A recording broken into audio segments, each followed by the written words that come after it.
Next up on the Cosmic News Network, First Contact with Joshua Pert. Good morning, Earthlings. Good. How you doing today? Good. How you doing today? Welcome to First Contact Radio. Welcome to First Contact Radio. To talk about all these things we're talking about is because in life, everything is energy. Every single thing that's out there. Yo, it's First Contact with Joshua Poet. He's the man on the mic, just in case you didn't know it. Covering news from all around the globe, from the weather and space to UFOs. He'll talk politics and make you open your eyes. Conspiracy theories and government lies. He'll dig it all up and try to find the proof. Cause it's time to demand the truth.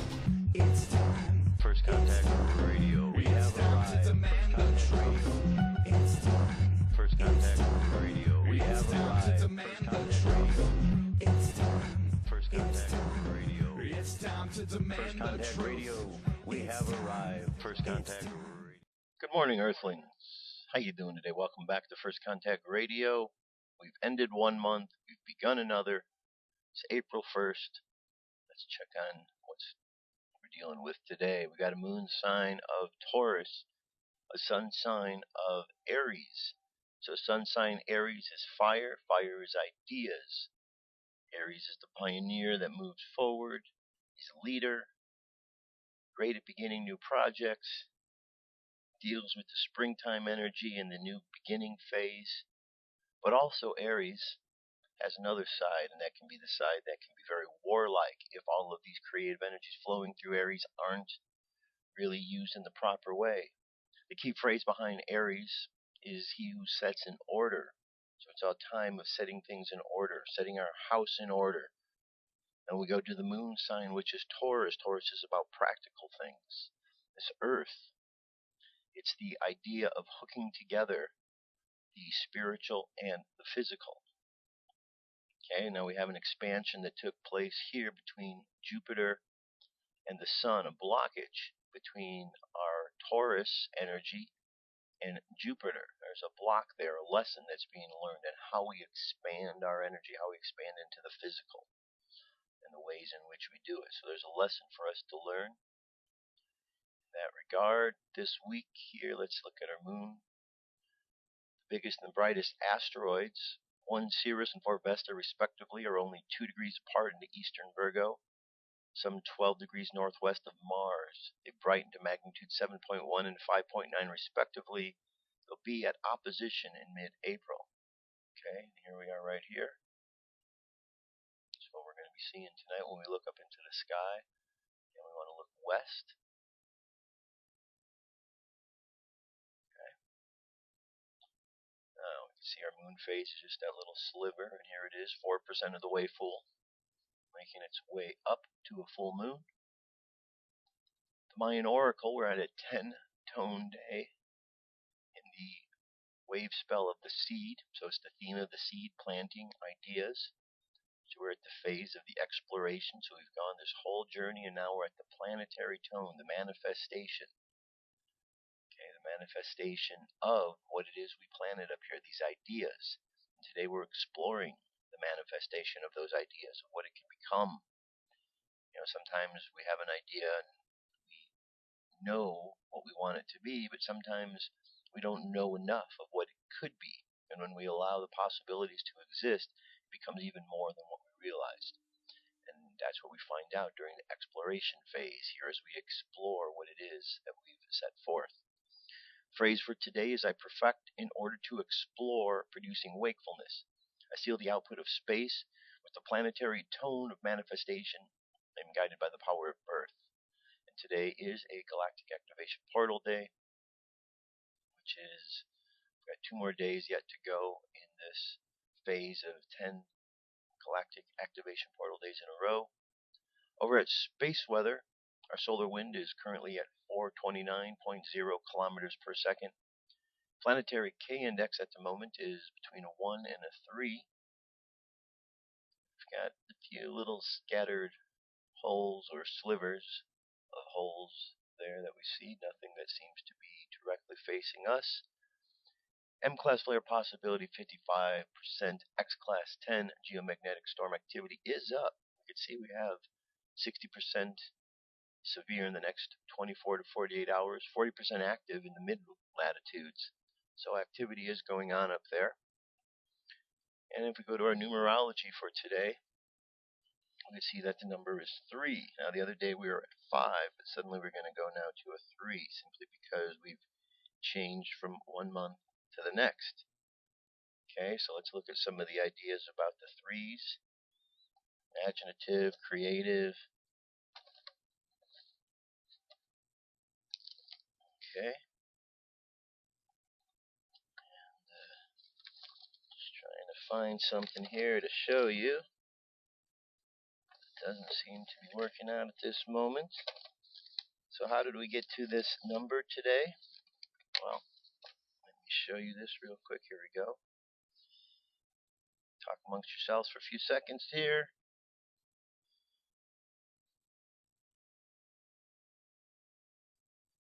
Alright, there we go.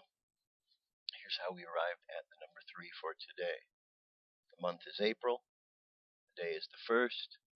The year is 2014. 4 plus 1 plus 7 is 12.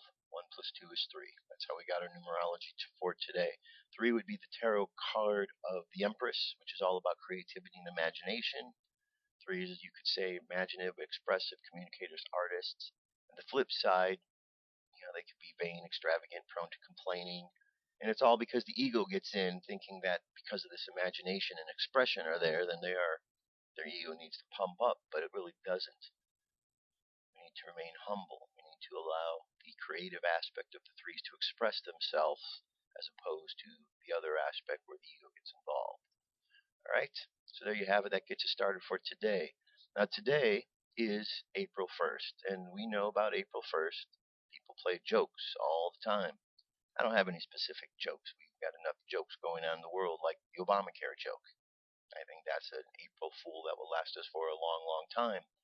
Anyway, as we go through April Fool's Days, as we know, people will continuously do all kind of jokes. So as you're going around in the internet, you may read stories that don't seem like they make any sense, which probably some of them won't, because there are always those pranksters who like to muddy the waters of this research that is done out here in the world by throwing fake stories into every different aspect of things. So just pay attention as you go throughout the day. Don't be the April Fool who is caught up believing the lies and the jokes that are out there, but be the wise person who can look through them, laugh at the jokes when they're there, but just understand that that's what they are.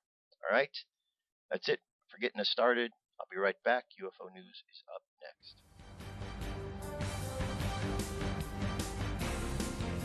This is the UFO News with Joshua Poet. All right, Dirk. Thank you very much. First story today comes to us from the surface of Mars. Here we found a fossil, points to ancient ocean life. Okay, this fossil is up there. It didn't just randomly get there.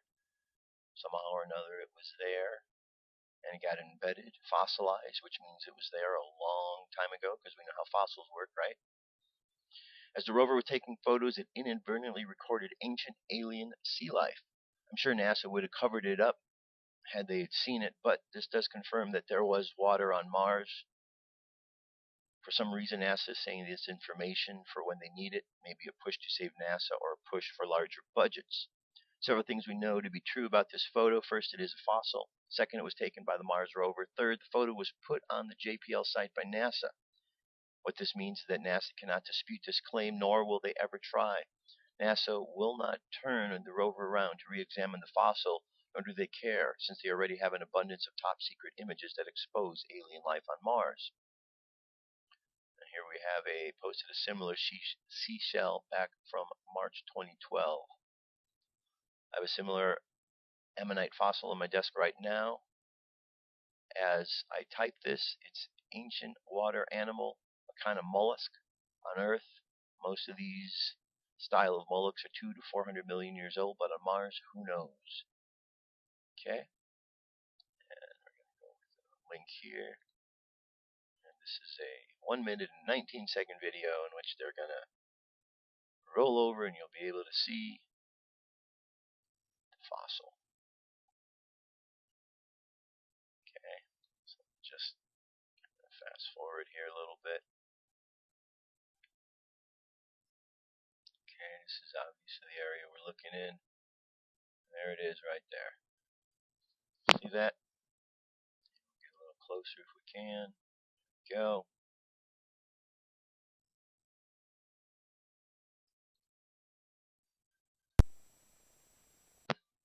So, pretty cool, interesting.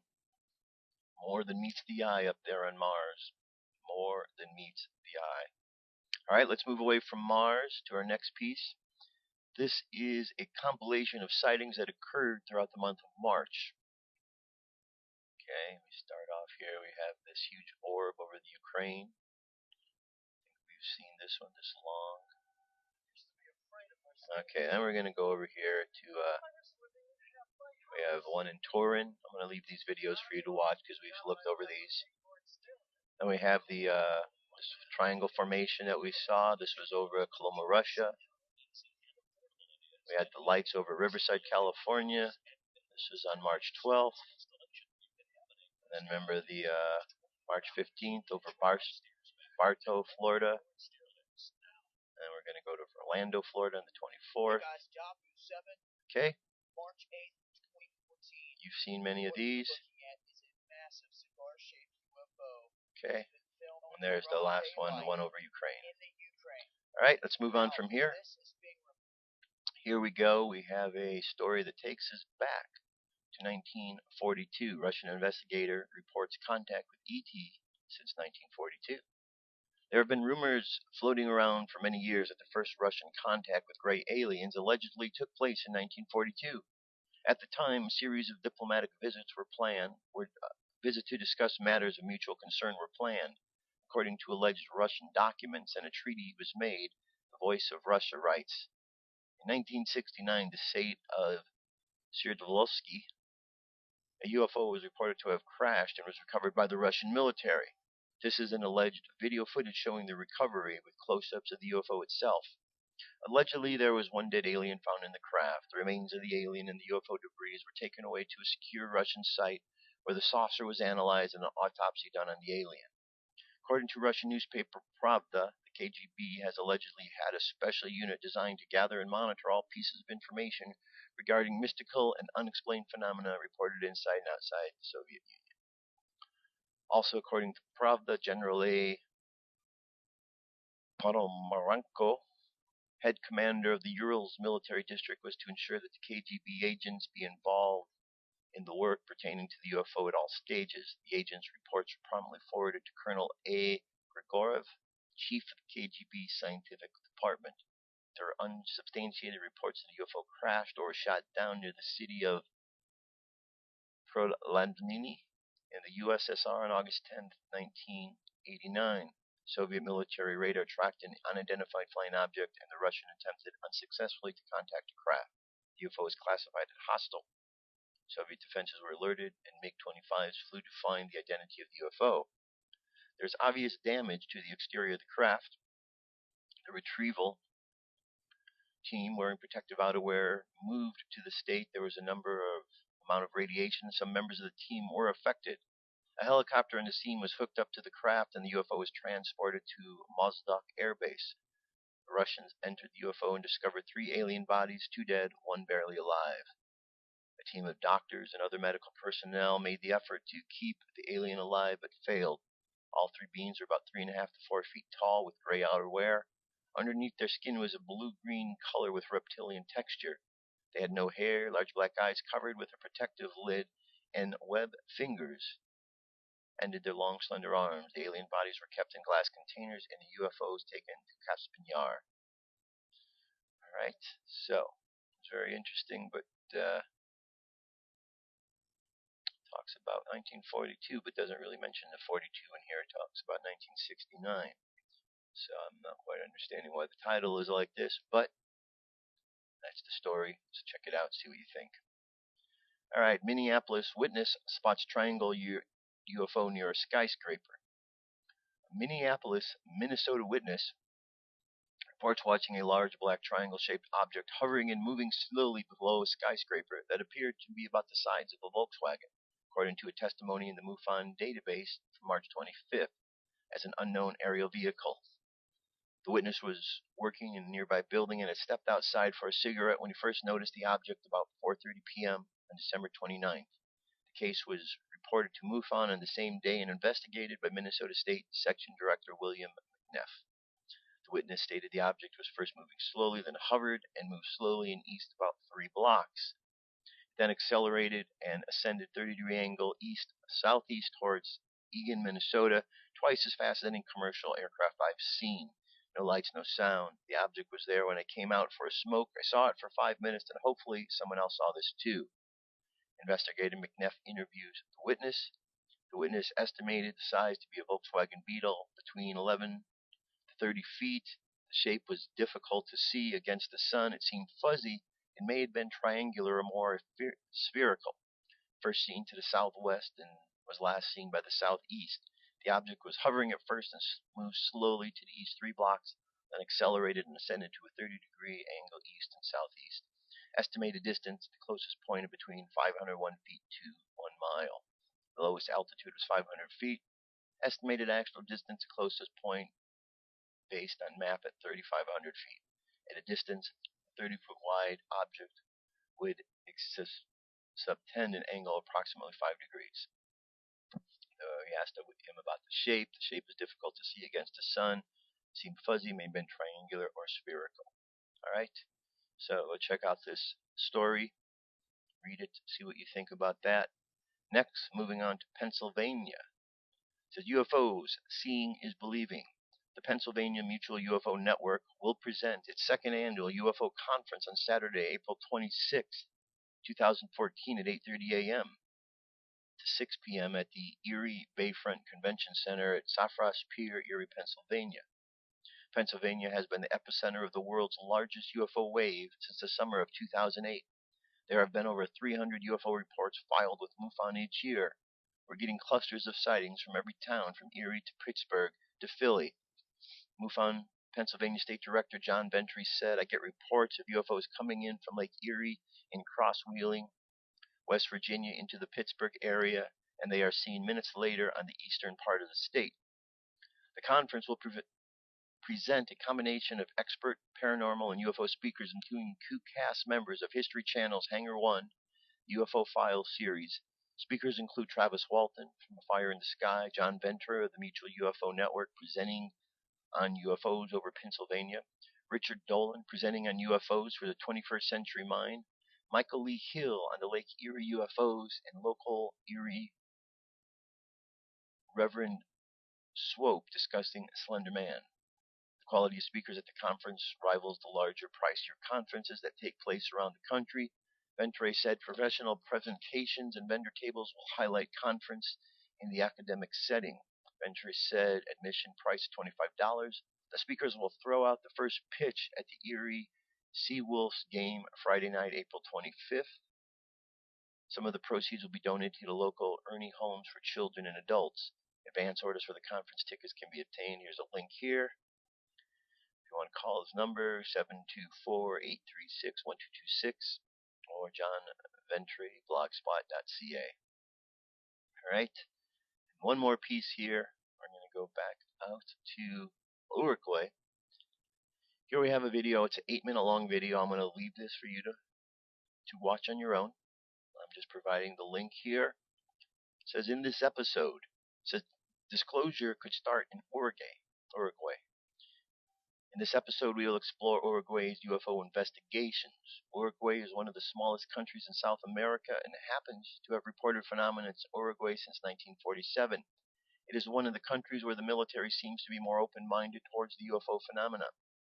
In 1979, the president of Uruguay established a commission for receiving and investigating complaints of unidentified flying objects, or CREED OVNI, as the official department of Uruguayan Air Force. The commission receives, researches, and investigates UFO sightings as part of their routine activity, and they openly explore the possibility of extraterrestrial origins. So there's the link so you can check it out. That is UFO news for today. I'll be back momentarily. We'll continue on. Stay tuned. Let's go with this. I have come here to chew bubblegum and kick ass. And I'm all out of bubblegum. Oh, shit.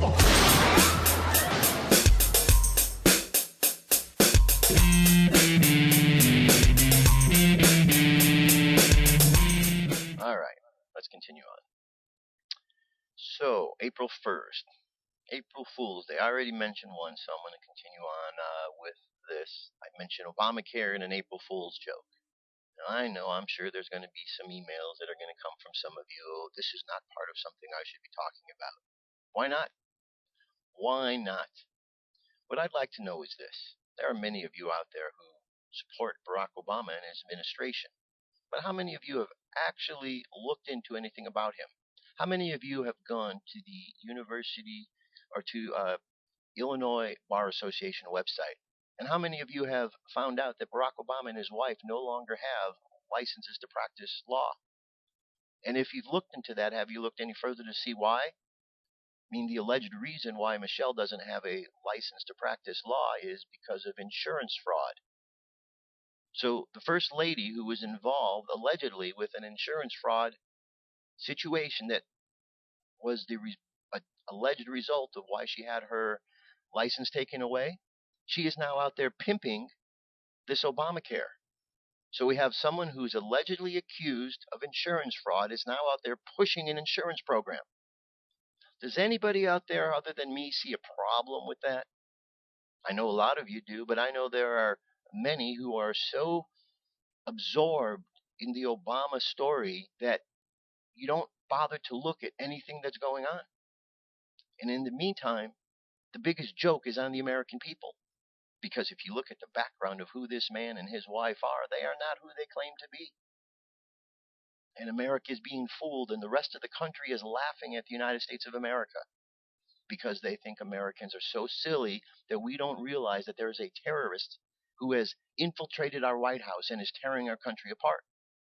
But those who are paying attention can see what is going on. So if you're one of those who believes in Barack Obama and believes he's the greatest thing since sliced bread, well, you continue to believe that. I hope that works for you. But I would suggest that maybe you look a little bit further into your research.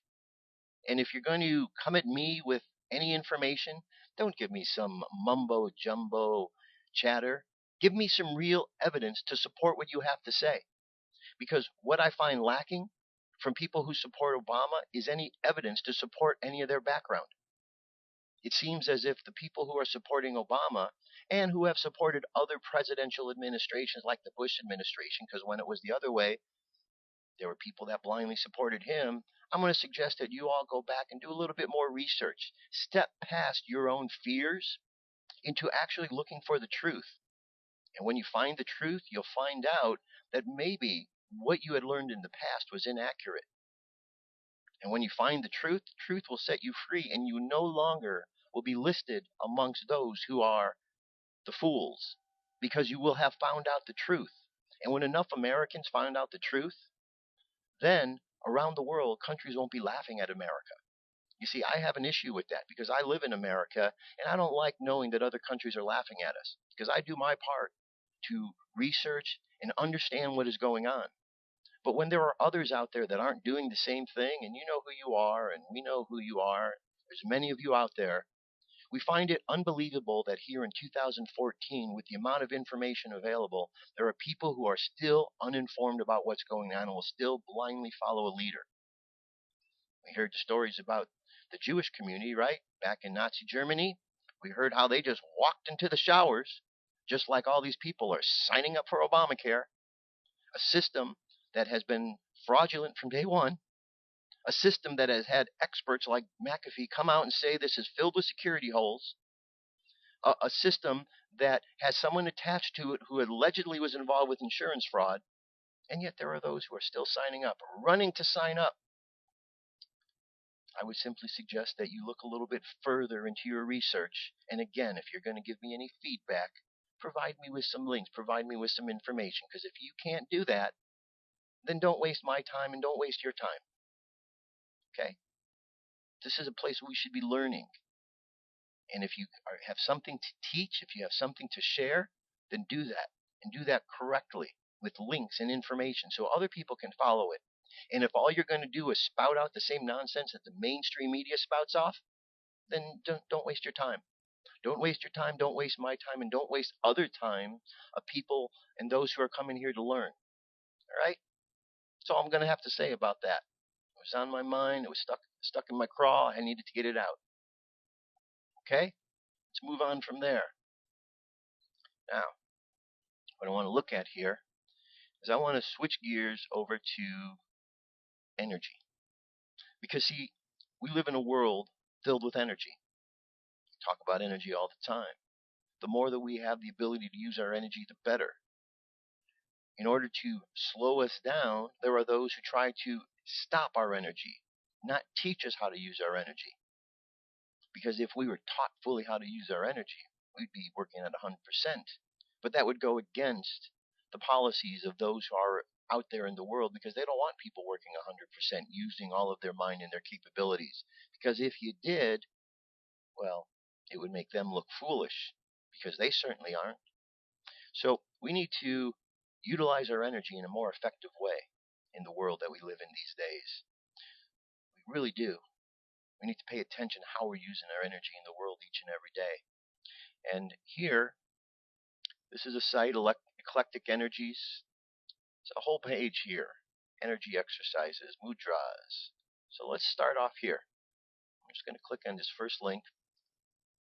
Energy exercises. These exercises are meant to increase energy flow throughout the body. They're mostly stretches for the acupressure meridians and the spine. As this set of exercises is easy and doesn't take too much time to do, it's ideal to start today. If you're not used to doing exercise in the morning, you might find it wakes you up better than a cup of coffee. It makes you feel clearer and calmer and better able to face the challenges. For all the exercises, keep your mind as relaxed as possible and breathe from your belly. Do them for the left and the right side of the body. So first one, flexibility procedure for the feet. This exercise makes your muscles relaxed and supple, as several acupuncture points that have this effect are stimulated. As the rest of the exercises go more smoothly when the muscles are in better condition, this is the perfect one to start with. Do this while sitting on something low, a bed for example. Put the lower part of your left leg on top of the other knee. Hold it with your left hand by placing your hand over your ankle with the thumb over the Achilles tendon. Do not press the thumb into the space between the tendon and the ankle. Hold the sole of the foot with your right hand by putting the hand over the ball of it. Now rotate the foot with your right hand, say 20 times. Turn both directions and keep the foot relaxed. Second, hold the left foot with the left hand on top. Hold all toes with the right hand by putting the fingers on top. Thumb around the big toe and top part of the palm under the toes. Rotate the toes both directions about 20 times. Again, keep the foot relaxed. And then you repeat that with the right foot as well. Exercise done while sitting cross-legged. As these exercises are pretty light to do, they are good for doing at the beginning of the set. Sit cross-legged on a mat, on a floor, or on a bed. Hold your ankles with your hands and slowly bend your back forwards and backwards, 4 to 10 times. Sit with your lower legs tucked underneath you with your buttocks and your heels. Slowly bend your back forwards and backwards while keeping your hands on your knees. Do this 4 to 10 times. Cross your fingers and put them behind your neck. Alternate moving your upper back sideways to the left and to the right. Let your elbow almost touch the ground at each side. Do this for 4 to 10 times. Turn your head and look back over your shoulder. Do this twice on both sides. And then gently pull at your ears on all sides. As the ears contain acupressure points that access the whole body, it is a good idea to enhance their connectivity by this exercise. Exercise is done while sitting. Sit in a bed or on a mat with your legs straight. Alternate turning both of your feet to the right and to the left. Turn far enough for the sides of your feet to touch the surface. Do about 1 minute. An exercise is to do while standing. Get on your feet. Stand with your feet parallel, your shoulder width apart. Your knees should not be locked, but a bit bended and relaxed so energy can flow uninterrupted. Walk in place by alternately standing on the toes of each foot. Move the opposite hand forward as if walking. Do this 10 to 20 times. Move your shoulders around, up to the back and below, and to the front. Do this 4 to 10 times. Turn your arms in a windmill fashion in front of you, 4 to 10 times. Turn your arms at the side, holding the muscle right under the armpit with the other hand. Do this 4 to 10 times. Gently stretch one arm up and one downward. The upper hand with the palm facing upward, the fingers pointing to opposite side. The lower hand with the palm facing downward, fingers pointing to the front. Keep for 1 or 2 seconds, then slowly and relaxed change positions with palms facing towards each other. Do this 4 to 10 times. Put your hands on your hips and turn your bottom around by moving it to the front, then to the right and to the back and to the left and so on. Also move counterclockwise. Do this 4 to 10 times. Let your arms dangle at your sides. Turn your upper back around to the left, to the right, and so on. Keep your arms and your body relaxed. Move from your hips, 10 to 20 times. And last, put your heel on the table or chair to stretch the back of your leg. Lay your hands near your knee to gently stretch a bit further. Okay, so there's a bunch of good exercises to get you started in the morning. Then we have some additional foot, sole, massage. We have meditation exercises. Here, let's look at this one. Mudras, introduction to mudras, how they are used.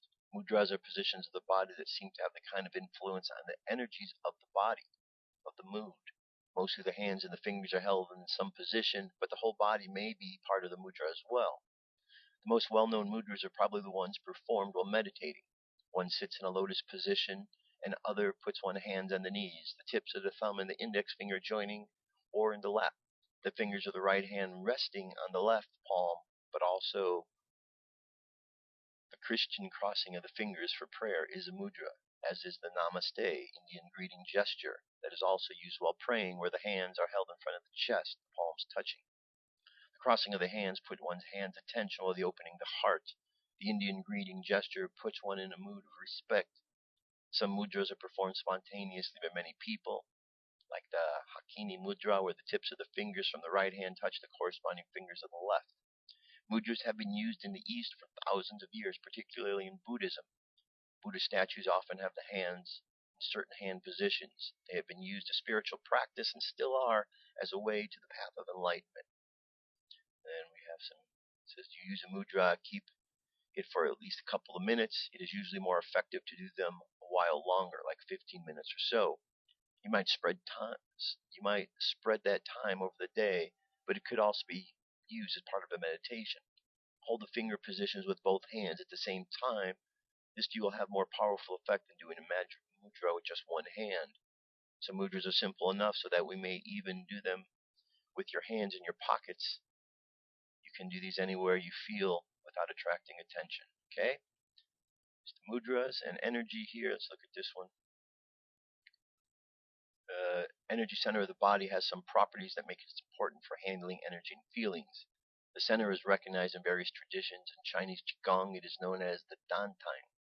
The Japanese name is Hara, and the Sufi tradition in the diamond approach, it is known as the Kaf.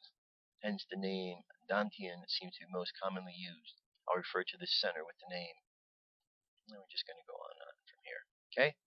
So, it's a little example of energy.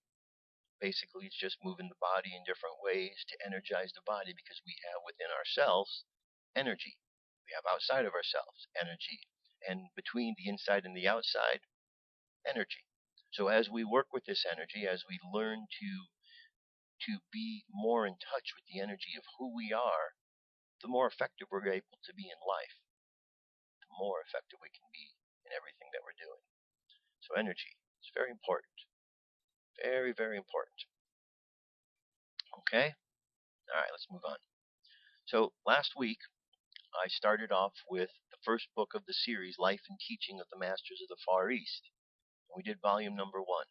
The link was available. I hope you had a chance to read it. If not, go back to last Tuesday's show, and you'll find the link there. Just download it and begin the reading. Today, we're going to get on to book number 2. Okay? So let me get started here with a little bit of book number 2. If you recall from book number 1, the journey began, and they've met a variety of these masters, and they're learning a lot of information from them. They're learning how they leave their bodies and return to their bodies. They learn about the healing techniques. We learn about how they provide food. And most importantly, with all of these things they do, they say that this is available to all of us to do simply by understanding our energy. So here we go. This is Volume 2, Chapter 1. This day is to you the beginning of a new year, the old having passed out, as it were, from your life, never to return except possibly in thought, as the memory of its pleasures and its sorrows and its cares, and the more engrossing thoughts of business come flitting back. Aside from that, it is forgotten, gone. To you, a page torn from the yearbook of your life. We look upon it as a period of attainment, an ad triumph, an ongoing, a span carrying us to a more glorious development and achievement, a time of greater promise and enlightenment, a time when we can be of greater service, when we can be younger, stronger, and more loving from each succeeding experience. Your thoughts is, why? Our answer is to draw your own conclusion, to choose your own life. Our chief said, without any thought of intruding, we wish to see and know. Our friend reassured, from this time on there are definite lessons for those who do not see and know or grasp the full meaning of the goal of life well lived.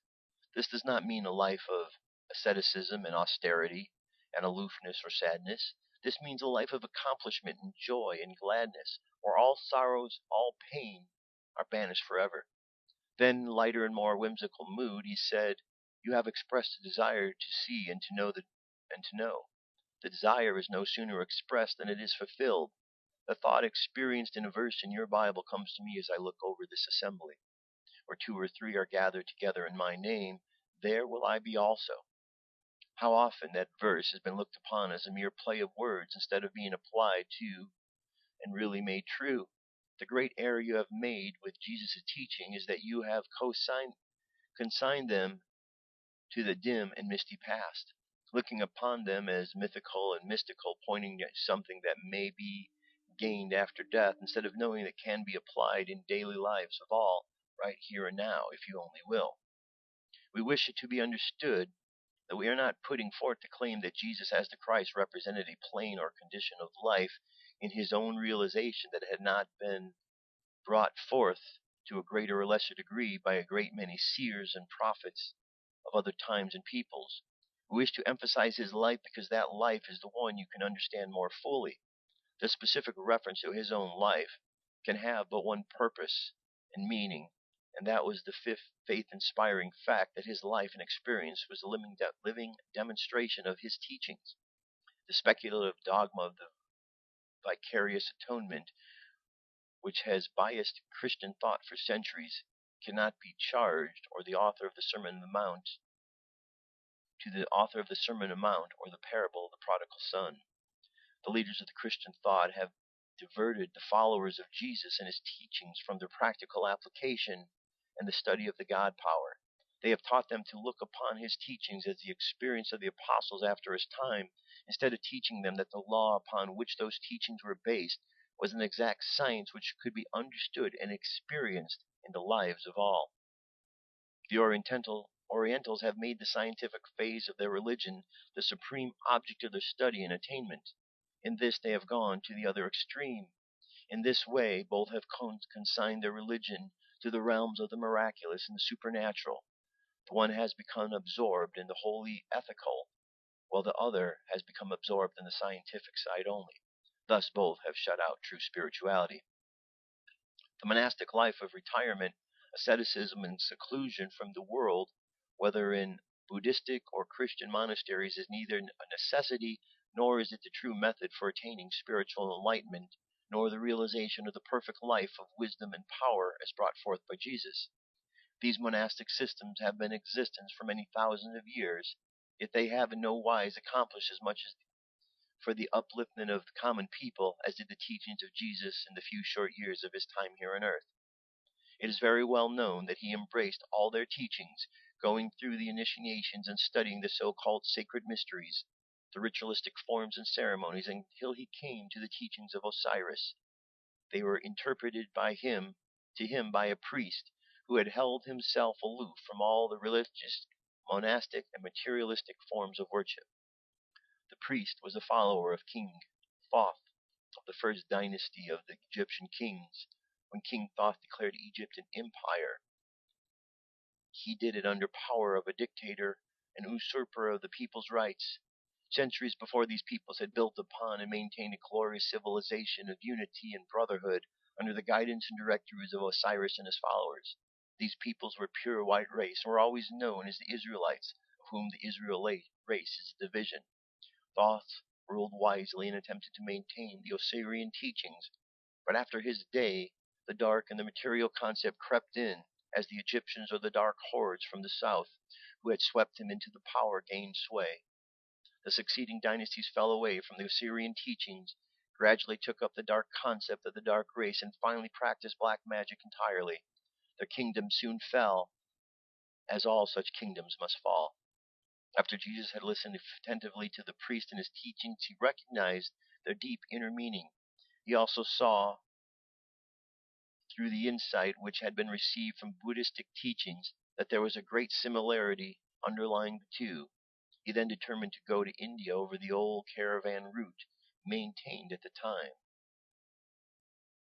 There he studied the Buddhistic teachings, which had been preserved with a reasonable degree of purity. He saw that in spite of the ritualistic forms and the dogmas that had been imposed by men, religion had but one source, and that was the God within, whom he designated as his Father and the Father of all. Then he threw all forms into the wind, as it were, and went directly to God, went straight to the heart of this loving attainment. He soon found that this did not take long years of weary plodding through the dogmas, rituals, and creeds, formulas, and initiations, which the priesthoods were foisting upon the people in order to hold them in their ignorance, and therefore in subjugation. He realized that for which he was seeking was right within himself. He knew that in order to be the Christ, he must declare that he was the Christ. Then, with pure motive of life, thought, word, and deed, he must live the life he sought, in order to incorporate it within his physical body. Then, after perceiving this, he had the courage to go out into the world and declare it to all the world. It did not matter from whom or where he got this realization. It was the work that counted, not someone else that had done what someone else had done, but what he did that counted. The common people, whose cause he sponsored, heard him gladly. He did not borrow his precepts from India, Persia, or Egypt. Their teachings were but the outer that brought him to his own godhood, and the Christ, the representation of it, that was in every one, not in a few, but in all. Osiris was born in Atlantis more than 35,000 years ago. The chronicles of his life, long after his time, called him a god because of his wonderful works. He was a direct descendant of those higher thought who had kept their concepts clear in the motherland of man. It was so of the great portion of all of the mythological characters that have been brought down to us.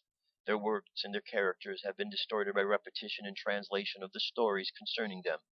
Their works and attainments were looked upon as supernatural by those who would not give the time and thought to go into the deeper meaning and find that they were divinely natural to man and his true dominion. The chroniclers deified Osiris. Then they began making images of him. These images only represented what he stood for at first.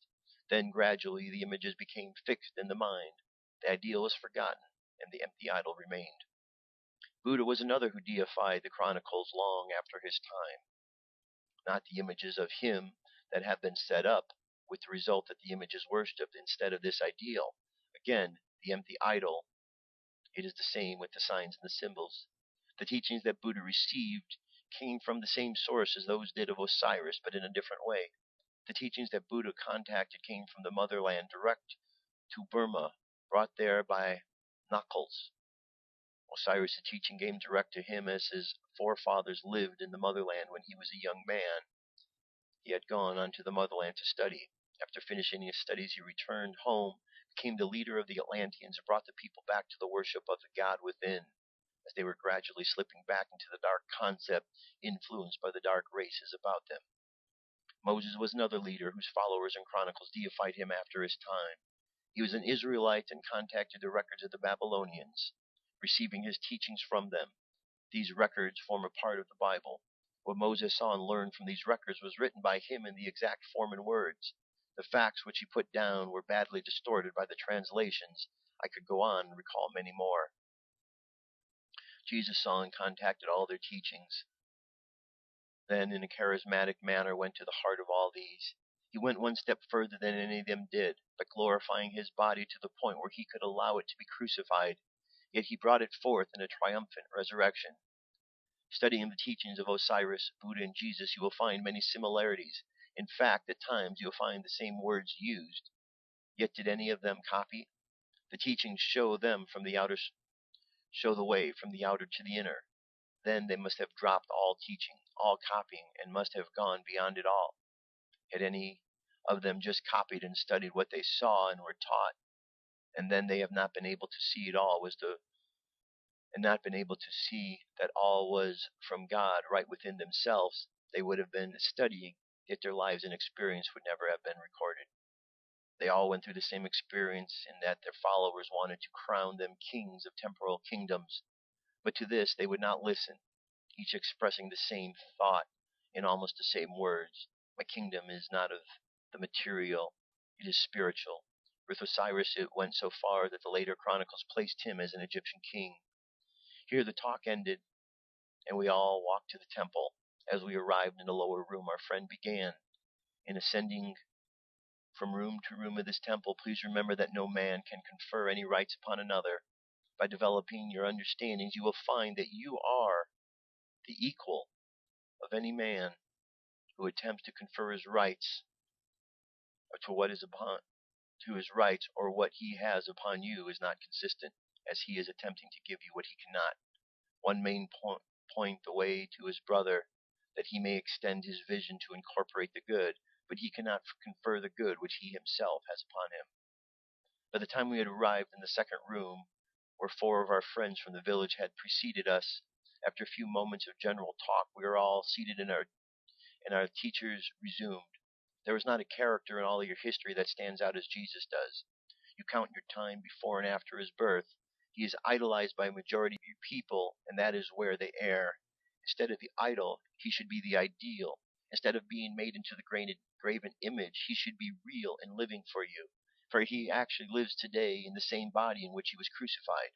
He lives and he can talk to you just as he could before that event. The great error with so many is that they see his life ending in sorrow and death upon the cross, forgetting entirely that the greater portion of his life is the portion after the resurrection. He's able to teach, to heal today far more than he ever did before. You can come into his presence at any time if you will. If you seek, you will find him. He is not a king who can intrude his presence upon you, but a mighty brother who stands ready always to help you and to help the world. When he lived upon the mortal earthly plane, he was able to reach but a few. Today, he is able to reach all who will look to him. Okay, we can see there's a lot more before we get on to the next chapter, so I'm going to leave it right there. That's a good start. It's very important. We spend so much time with the religions and the different philosophies teaching us to look outside for God. But all the teachings that we really need to know is God's inside. It's strange when you have so many people denying that God exists, because God is inside, and so by denying God exists, you're denying your own existence.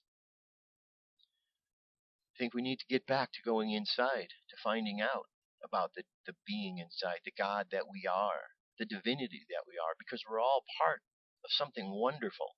Yet we've limited ourselves because we've allowed mankind to dictate to us what is real and what isn't.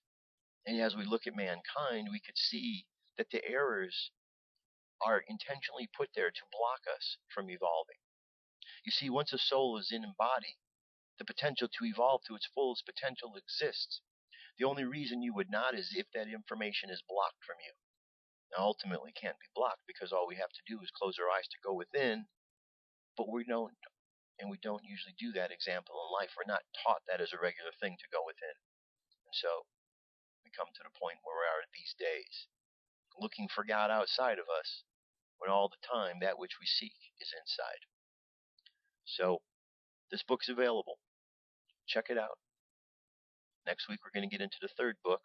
So if you haven't read the first one, catch up. and then read the second one. The PDF's available. You have no excuse to not read the books. Let's move on. Can judgment be a tool in spiritual awakening? Michelle Walling. Have you ever experienced a situation, judged it, and realized it was actually a blessing in disguise? Why do people continue to judge one another? And how do we break the conditioning of these habits?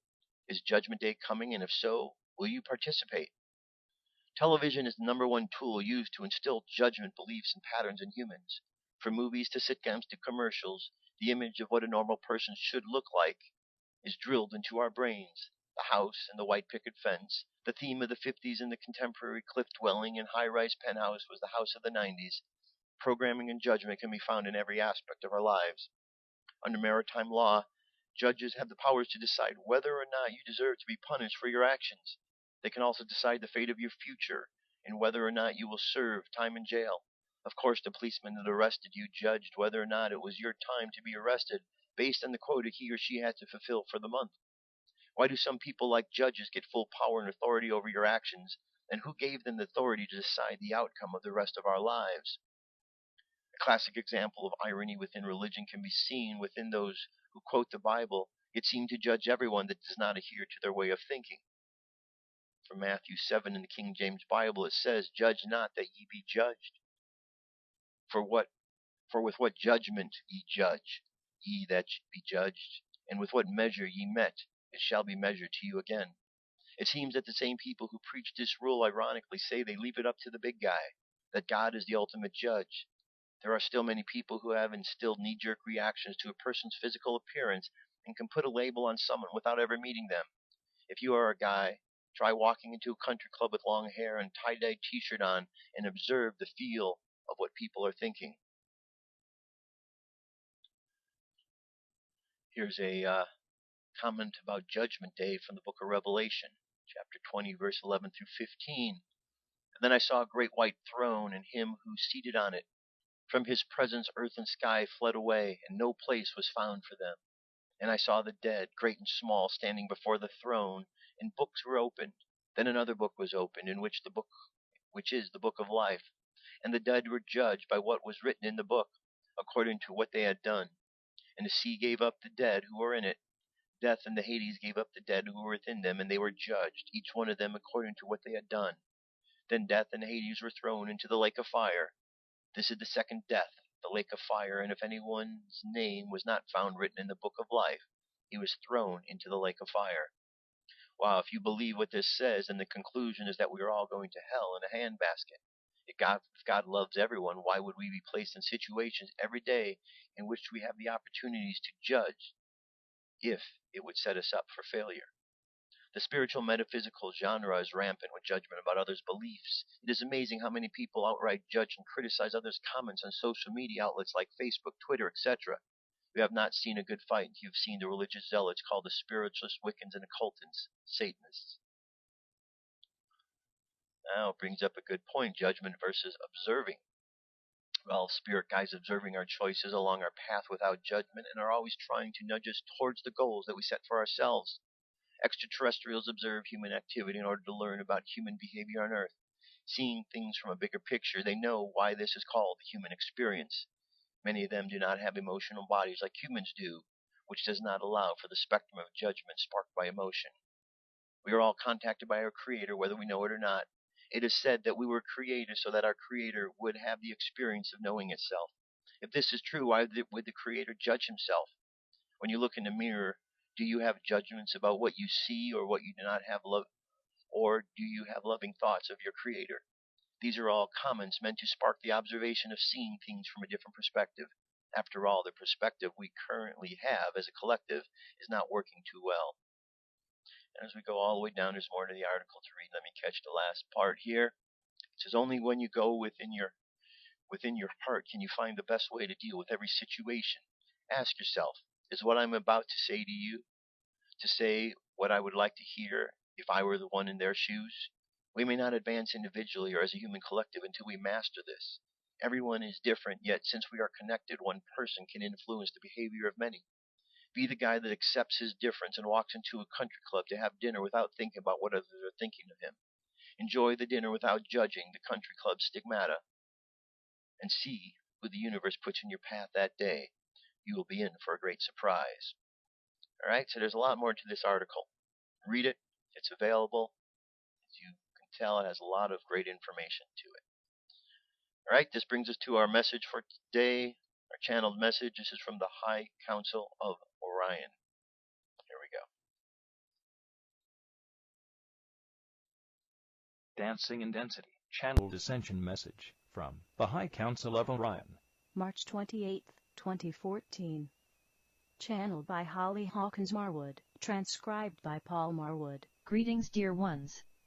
We are the High Council of Orion.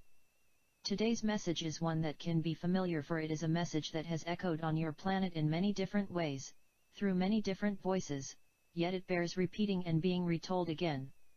As we have mentioned in prior communications with you, all the solutions that you need at this time are already present on your planet. Those solutions can be in terms of thoughts and ideas, it could be in terms of vibrational potential, and it can also be in the material things that you have on your planet.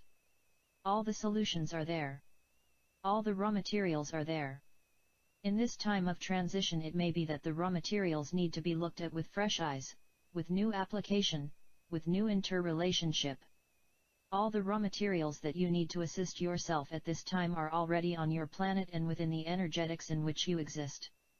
With that being said, we want you to understand a very important vibrational truth, that you are not the vibrational reality that you are experiencing in your third-dimensional reality. It's easy to say, well, yes, I know that, but understanding it and living into the reality that you are an energetic being, and as an energetic being you vibrated at a very high level of frequency, you embraced many different vibrational levels of frequency. You do in your fullness. At some point in time you decided to take some of your vibrational reality and make it more dense and more compressed to actually be able to experience what this realm has to offer.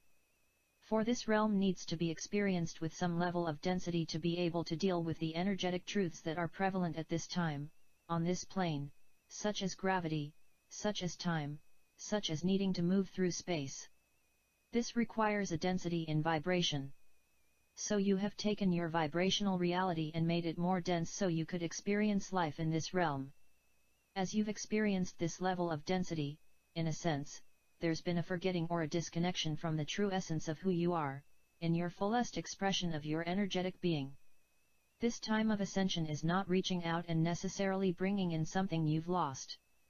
It's to bringing this awareness that you already are this beautiful, expanded energy that has chosen to become more dense here. As you choose to embrace, feel, and connect with your expanded vibratory rate, the constrictions of the density at this level begin to dissolve, begin to expand so that you can have an expanded experience. It's as if you begin to start living in more dimensions, as you would call it, at once.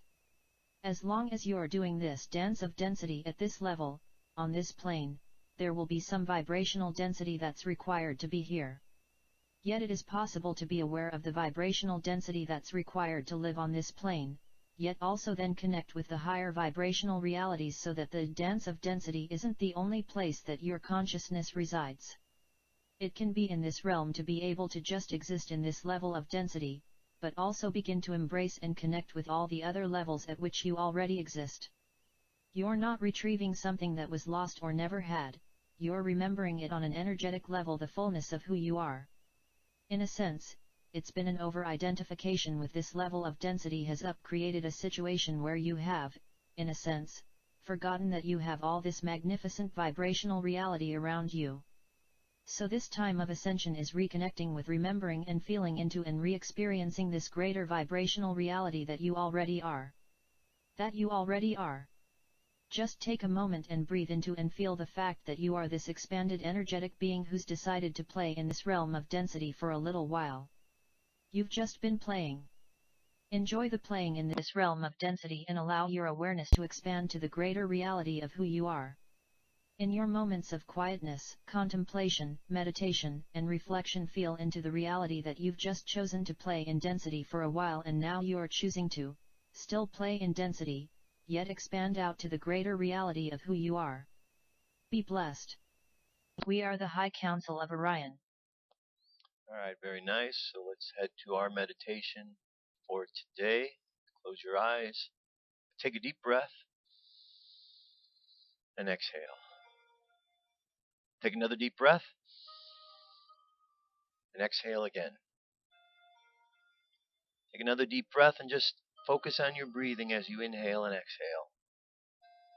Just feel the rhythm as you inhale and exhale, getting in tune with the rhythm of life that life breathes, inhaling, exhaling. Let's contemplate the affirmation, I am living the life I love, and I am loving the life I live. I am living the life I love, and I am loving the life I live. And allow that affirmation, that meaning to reside deep within your being, to understand how you love what you are doing, and you are doing what you are love, and how they are connected. And as we contemplate life, when we realize the purpose of life, we understand that sharing the love nature that we have within us is what we are here to do. For it is this love nature that goes out and creates the universe, creates all things. So as we allow this love to move through our being, it heals, it nurtures,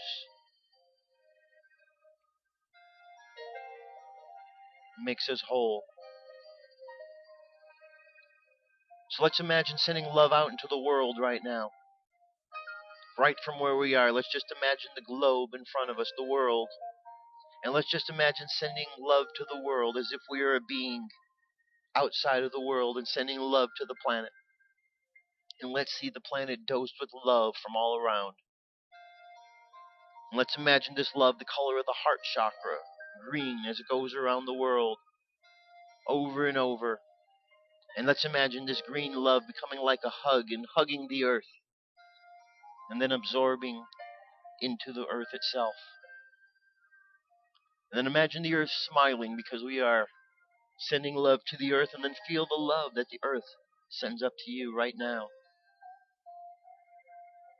Let's imagine sending this love out into the cosmos, to all of those brothers and sisters out there in space who are up there in their great ships of light.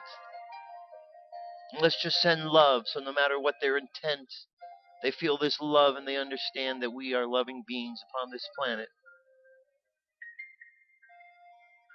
And as such, they only wish to respond back to us in loving ways. Let's just think of the people in our lives, those who are close to us, and let's just imagine sending love to them right now. Let's think of those who aren't so close to us, maybe even those who have had problems with us. Let's just send love to them as well. Let all those who are in the world feel the love and understand that there is no need for separation. There is no need for anger or hatred, for we are all beings here together on the same adventure of love. And let's just let our subconscious mind continue on this journey of love, sending out love into the world like Johnny Appleseed, throwing out seeds and allowing them to plant and grow. So let your subconscious mind be on that journey, just throwing seeds of love into the world.